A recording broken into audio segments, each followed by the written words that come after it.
प्यारे बच्चों, आज हम सुमित्रानंदन पंत जी की कविता वह आँखें का अध्ययन करेंगे।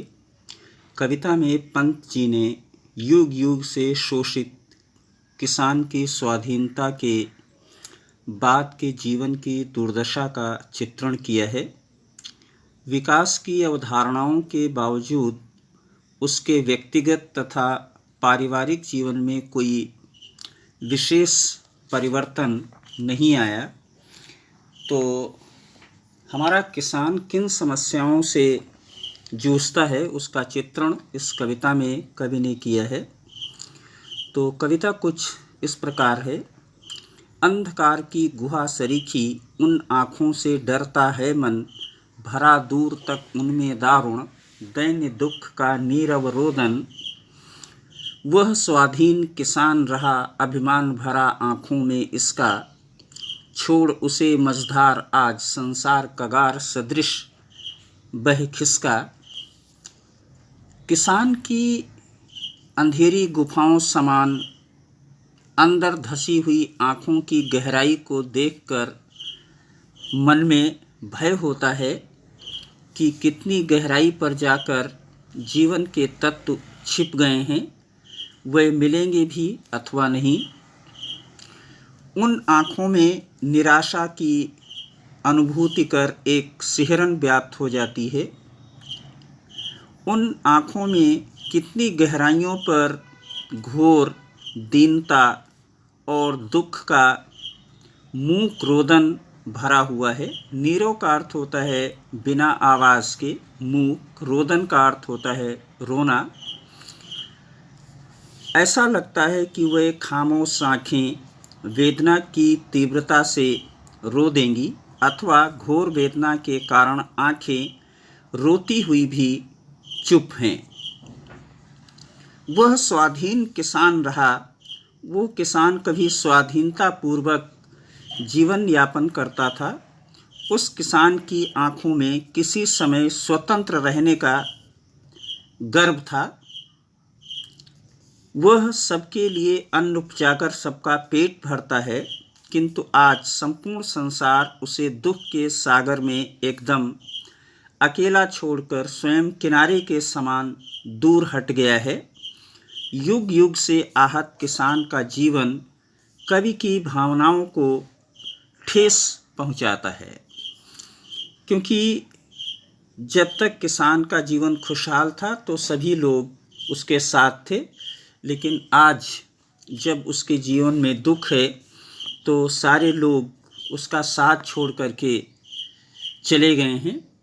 इस अंश में मझधार में छोड़ना मुहावरे का सटीक प्रयोग किया गया है और दैन्य दुख, दारुण दैन्य दुख में अनुप्रास अलंकार है तथा साथ ही साथ अंधकार की गुहा सरीखी और संसार कगार सदृश, इन पंक्तियों में उपमा अलंकार का प्रयोग किया गया है। लहराते हुए खेत दृगों में हुआ बेदखल वह अब जिनसे, हंसती थी उसके जीवन की हरियाली जिसके तृण तृण से, आँखों ही में घूमा करता वह उसकी आँखों का तारा, कारकुनों की लाठी से जो गया जवानी ही में मारा। तो प्रस्तुत काव्यांश में कवि स्पष्ट करता है कि किसान की आँखों में उसके खेतों की हरियाली की एक झलक अब भी विद्यमान है। उसके खेतों पर कभी फसल खड़ी लहलहाया करती थी और वो दृश्य उसकी आँखों में घूम रहे हैं, परंतु वह खेत जिनमें वो अन्न उपजाता था अब उसके नहीं रहे।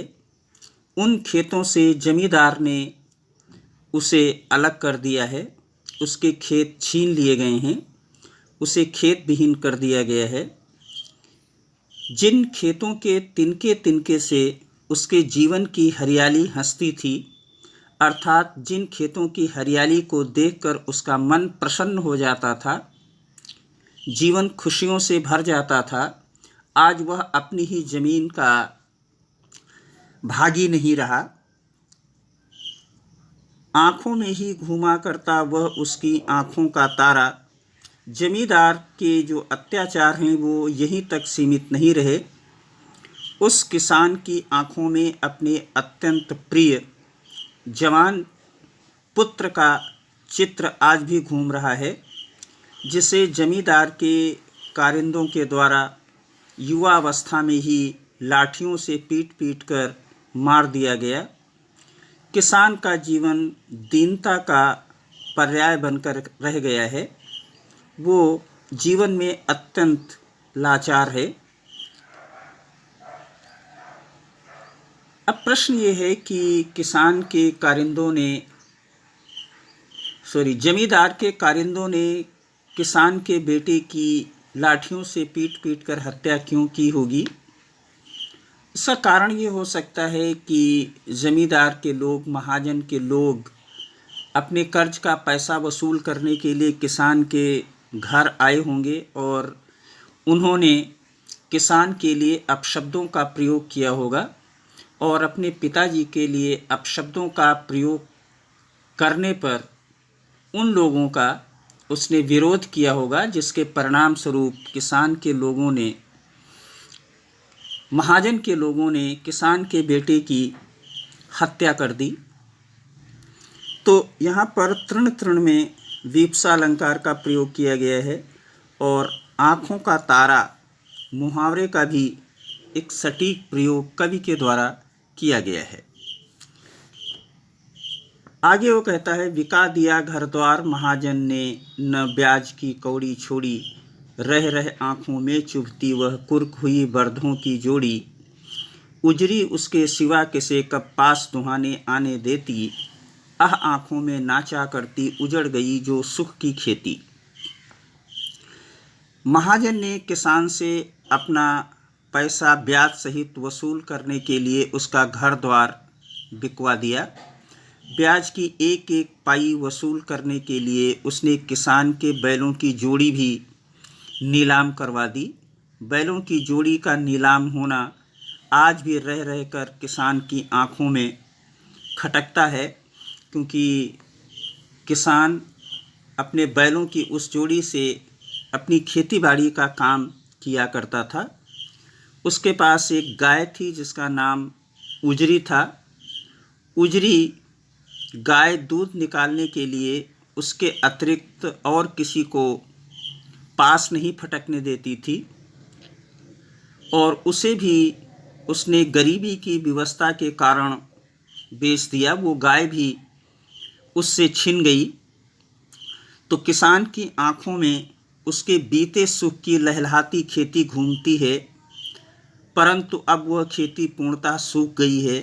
उसका सुख भरा जीवन उजड़ गया है, क्योंकि उसके खेत उससे छिन गए हैं। उसका जवान बेटा मार दिया गया है।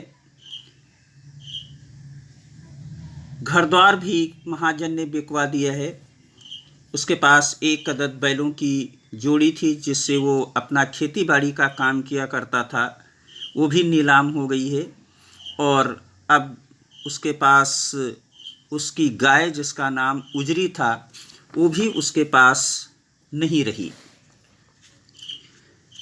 आगे कवि कहता है, बिना दवा दर्पण के घरनी स्वर्ग चली आँखें आती भर, देख रेख के बिना दुधमुही बिटिया 2 दिन बाद गई मर, घर में विधवा रही पतोहू लक्ष्मी थी यद्यपि पतिघातिन, पकड़ मंगाया कोतवाल ने डूब कुएं में मरी एक दिन।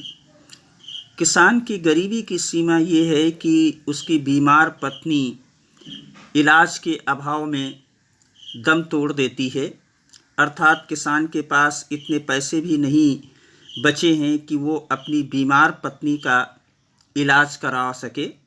उसकी बीमार पत्नी बिना इलाज और दवा के उसे छोड़कर स्वर्ग चली गई।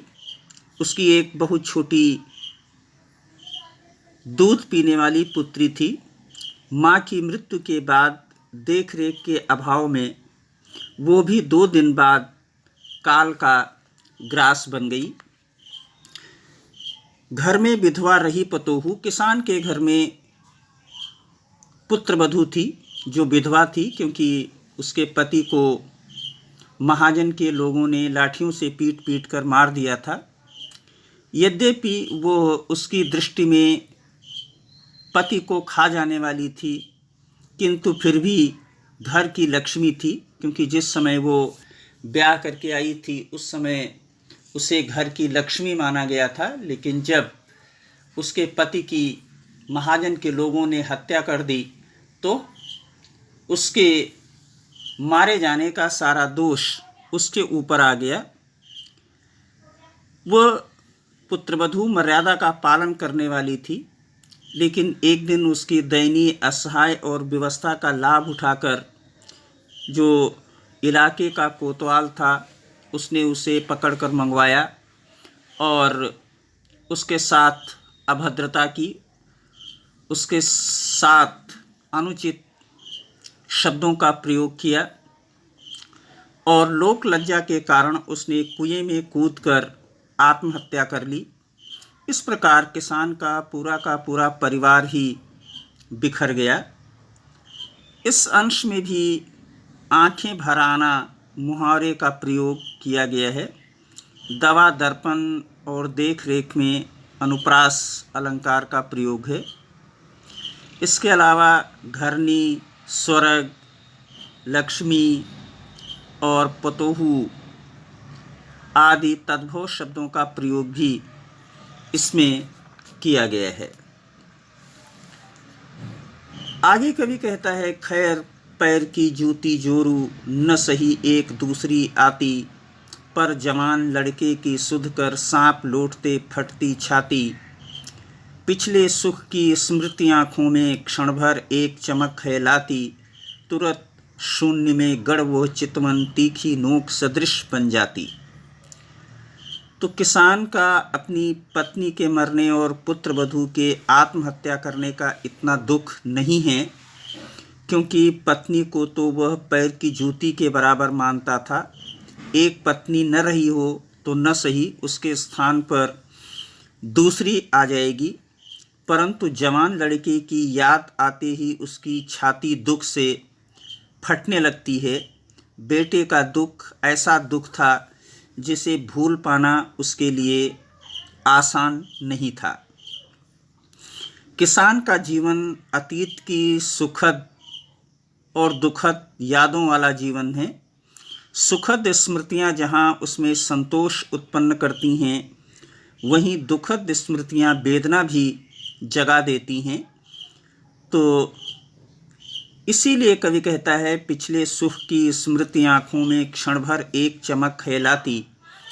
जब किसान की आँखों में अतीत के सुखद क्षणों की याद आती है तो वह एक क्षण भर के लिए चमक उठती हैं, किंतु वो चमक स्थायी नहीं है।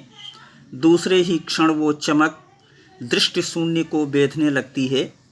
उसमें एक तीखेपन का एहसास भर जाता है, अर्थात किसान के आँखों की वो चमक दूसरे ही क्षण में दुख में डूबकर तीखी रेखा में बदल जाती है। दुख के क्षण भुलाए नहीं भूलते, वैसा ही कुछ किसान के साथ हो रहा था। अतीत की स्मृतियाँ व वर्तमान की घटनाएं किसान को भटका रही थीं, परंतु दुख ने किसान का पीछा नहीं छोड़ा। इस अंश में भारतीय समाज में स्त्री की स्थिति का चित्रण किया गया है कि किस प्रकार पुरुष उसे हीन दृष्टि से देखता है, भले ही वो स्वयं कितनी ही हीन स्थिति में क्यों न हो। इस अंश में किसान की पारिवारिक दुर्दशा के साथ ही उसकी मानसिक स्थिति को भी उजागर किया है। इसमें पैर की जूती, सांप लौटना, छाती फटना जैसे मुहावरों का प्रयोग भी किया गया है।